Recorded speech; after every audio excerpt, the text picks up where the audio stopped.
Welcome, educators. Okay, let's dive right into this explainer. Today, we're exploring a truly crucial concept from the Science of Reading framework. We are focusing on the letter T, and that stands for the Think Aloud technique. If you're an educator, an instructional coach, or a literacy leader looking to figure out how to pull back the curtain on the reading process for your students, you are in exactly the right place. Let's get started.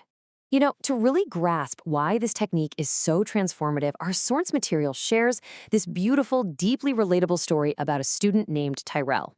Tyrell was, well, simply put, a wanderer. He was one of those brilliantly inquisitive kids whose mind was just constantly moving. He noticed things, he made connections, and he loved to talk through his ideas.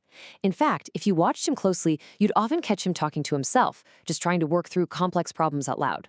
But as we all know, kids can sometimes be a bit unkind when they don't quite understand something. So his peers teased him. What they didn't realize was that Tyrell wasn't just randomly muttering. He was processing. He was literally trying to make sense of the world out loud. Because of that teasing, his teacher pulled Tyrell aside one day. She wanted him to know for sure that he wasn't strange and he absolutely had nothing to be ashamed of. She looked at him and said, "Tyrell, you do not have to be embarrassed. Sometimes your brain is working so hard that your thinking comes out of your mouth." It was such an emotional, defining moment. It was all about validating a child's curiosity and fiercely protecting that wandering mind instead of silencing it.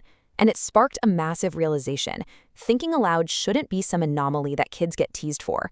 It needs to be a normalized, highly powerful learning technique in every single classroom. Section 1. What is a Think Aloud? Defining the technique. All right, here's our working definition.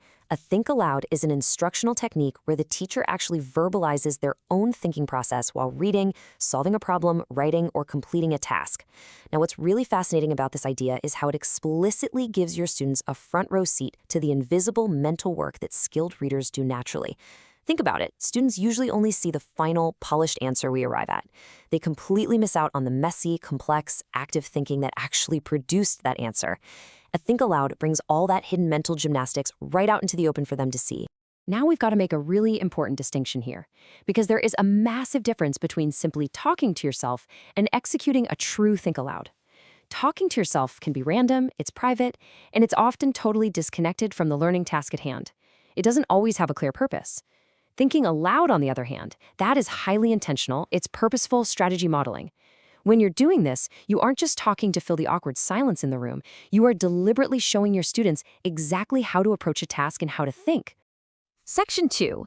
Making thinking visible, the core challenge. Here's the thing. The absolute fundamental challenge of reading instruction is that comprehension is completely invisible. You can point to words on a page all day long, but you can't physically see a reader monitoring their understanding, making predictions, or deciding to reread to use context clues.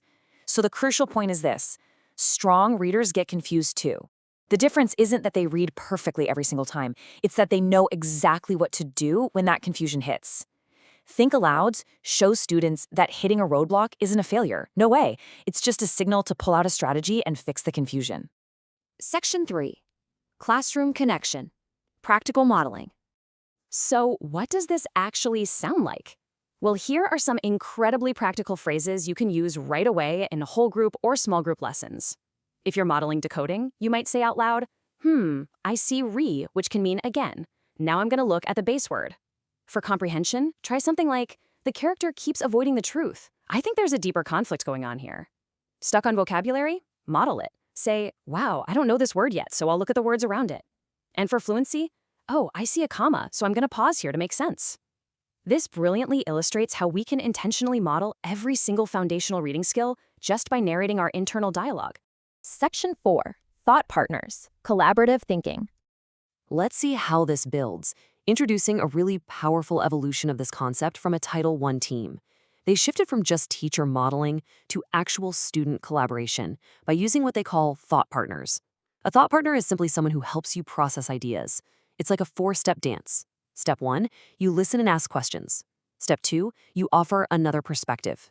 Step 3 involves clearly explaining your thinking. And step 4 is building on each other's responses.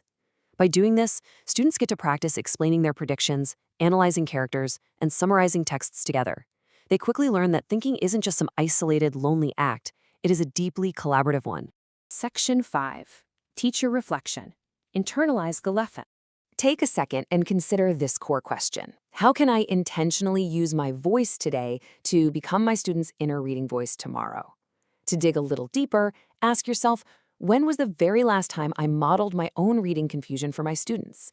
Am I giving them access to my messy thinking, or am I just handing them the final polished answer? The science of reading reminds us over and over that reading is about making meaning. When you use Think Alouds intentionally, your students literally begin to internalize those strategies. Eventually, your external teacher voice becomes part of their inner reading voice. They'll actually start asking themselves the exact same questions you modeled, all because you took the time to show them how. I want to leave you with this really memorable thought. Strong readers do not just read the words. Strong readers think through the words. The Think Aloud technique takes your invisible thinking and turns it into visible, highly actionable instruction. Think back to Tyrell. Sometimes our students already know exactly how to wonder out loud. They just need a classroom that values it and the permission to let that thinking be heard. So how will you make your thinking visible in your very next lesson? Thank you so much for joining me for this explainer, and keep inspiring those thoughtful readers.